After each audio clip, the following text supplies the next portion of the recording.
वो कहानी तो सुनी होगी आपने। एक आदमी के पास सोने की मुर्गी हुआ करती थी, जो डेली सोने का अंडा देती थी। उस व्यक्ति को लगा क्यों क्यों ना सारे अंडे एक ही दिन में निकाल लिया जाए। फिर उन्होंने एक दिन मुर्गी को मार दिया। फिर ना मुर्गी मिली ना अंडा। ये कहानी काल्पनिक हो सकती है, लेकिन इस कहानी की तरह जुड़ी हुई एक और कहानी है। हाँ, कच्चा बादाम, जिनका मालिक सिंगर भुवन बद्देकर है। भुवन बद्देकर बीरभूम डिस्ट्रिक्ट कोलकाता से है, जो कि साइकिल में मूंगफली बेचने का काम करते थे। वो साइकिल में घूम घूम कर मूंगफली बेचते थे और गाना गाते थे। व्यक्ति रातों रात स्टार बन गए, जिंदगी बदल गई, किस्मत बदल गई। लोगों ने कहा वाह जी वाह, किस्मत हो तो ऐसी। सोशल मीडिया का कमाल देखिए। सोशल मीडिया में बड़े चोचलेबाजी हुई, पता है। और इस चोचलेबाजी का शिकार ये भाई साहब हो गए। हुआ कुछ यूं, जिस कच्चा बादाम ने इनको वायरल किया था, इनके साथ साथ कई और कच्चा बादाम को वायरल किया था। बहुत सारे रील्स देखने को मिले थे, जो कि कच्चा बादाम करके बहुत वायरल हो गए, शोज में पहुंच गए, फॉलोअर्स बढ़ गए। भुवन जी ने इधर सबसे बड़ी गलती कर दी। हालांकि ये उतने बड़े पढ़े लिखे नहीं है, उतने बुद्धिजीवी भी नहीं है। ये शख्स अपने गाने को 3 लाख रुपए में बेच दिया। हाँ, वैसा ही एक बार में सारा अंडा निकल लेने जैसा। अब जहां 20-50 हजार मिल रहे थे, सोचा एक बार में क्यों ना 3 लाख रुपए मिल जाए। गोपाल नाम का एक व्यक्ति ने इस गाने का कॉपीराइट खरीद लिया, और उस कॉपीराइट का असर ये हुआ कि भुवन जी जहां जाते कच्चा बादाम गाते तो कॉपीराइट स्ट्राइक आ जाती है, और जिसके यहाँ जाते वो वीडियो अपलोड नहीं कर पाते, और इसी वजह से लोगों ने उसे बुलाना कम कर दिया। वापस ये साइकिल पर आ गए। 3 लाख के चक्कर में इन्होंने अपनी कीमती चीज किसी और को बेच दिया और वापस साइकिल पर। हालांकि इनका कहना थोड़ा अलग है। इनका मानना है कि यार, हमने तो कॉपीराइट समझ के नहीं बेचा था, हमको इतना नॉलेज नहीं था। एक दिन इनके पास एक शख्स आए, बोला गाना अपलोड करना और आपको 3 लाख रुपए देंगे। 3 लाख रुपए दिखाई पड़ा, इतनी बड़ी रकम है, और हमने दे दिया। फिर उसने कुछ कागजात पर साइन करवा लिए और हमने अंधमुक्त की तरह साइन कर दिए। पैसा देखा और बिना सोचे समझे साइन मार दिए। अब 3 लाख तो मिल गए, पैसा खर्च होने लगे।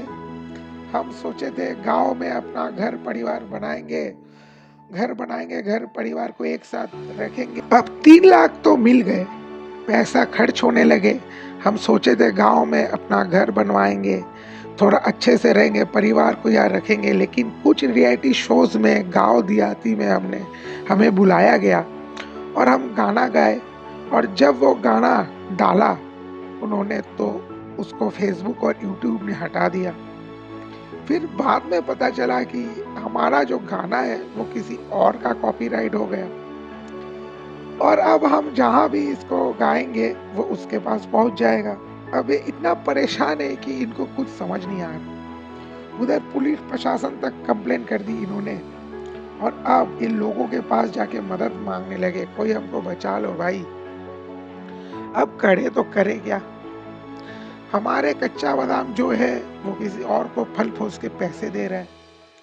तो इससे हमें ये ज्ञान, ये शिक्षा हासिल होती है कि कोई भी अगर मुफ्त में हमें पैसा दे तो मान लेना चाहिए वो हमें जितना दे रहा है उससे ज्यादा वो बढ़ा रहा है। ये जो लॉटरी थ्योरी स्कैम जो डेली देखने को मिलता है, ये सब मोह माया है, और इसका शिकार रोज लोग होते हैं। पर फिर भी थोड़े से पैसों के लालच में चंगुल में फंस जाते हैं लोग। अगर आप नहीं जानते तो आपको बता दूं, साल 2021 के नवंबर के आसपास ये गाना बहुत वायरल हुआ था, और चूड़ी पुराना सामान खरीदने के लिए लोगों को आकर्षण करने के लिए ये साइकिल पे खड़े होकर मूंगफली बेचते थे और गाना गाते थे। इनको पूछा गया ये गाना वायरल कैसे हुआ था। इनका कहना है कि एक व्यक्ति हमारे पास आता है, बोलते हैं गुरु तुम गाते बड़ा अच्छा हो, क्यों ना रिकॉर्ड कर ले फोन पे। तो उन्होंने कहा कर लीजिए भैया। नाम भी नहीं पूछा, पता भी नहीं पूछा। कोई रैस्बो रिचैट करके कोई सिंगर है, म्यूजिशियन है, उन्होंने इसको रिकॉर्ड कर लिया। उसके बाद इनको इसको थोड़ा रिमिक्स किए, एडिट किया और फिर इंस्टाग्राम रील पर उन्होंने डाल दिया। अब इंस्टाग्राम पर गया तो आप समझ सकते हो बहुत सारे कच्चा बादाम बीच में आ गए। फिर एक टाइम ऐसा आया था कान से खून निकलने लगा था, इतना कच्चा बादाम कैसे खाएंगे अभी।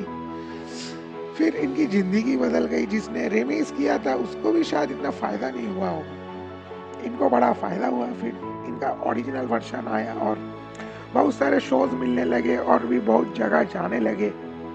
कई बड़े बड़े चैनलों में भी बुलाया गया, इंडिया टुडे में बुलाया गया, जहां भुवन भद्देकर ने बोला ये गाना कैसे रिकॉर्ड हुआ था। अब दर दर ठोकर तो खा रहे हैं भाई साहब और कह रहे हैं कि वापस हम निकले मूंगफली बेचने, कोई हमको बचा लो भाई। उधर पुलिस थाना में कंप्लेन दर्ज की गई, पुलिस भी कागजात मंगवाई और कहने लगे देखते अगर कोई धोखाधड़ी का मामला हुआ तो फिर। अब पैसे तो इन्होंने ले लिया और खर्च भी कर दिया। अब ये बेवकूफ़ी थी या फिर लालच, ये आप ही बताइए। ये फैसला मैं आप पर छोड़ता हूँ। द लेगेसी की तरफ से भुवन भद्देकर को कोटि कोटि प्रणाम। वीडियो देखने का बहुत बहुत शुक्रिया।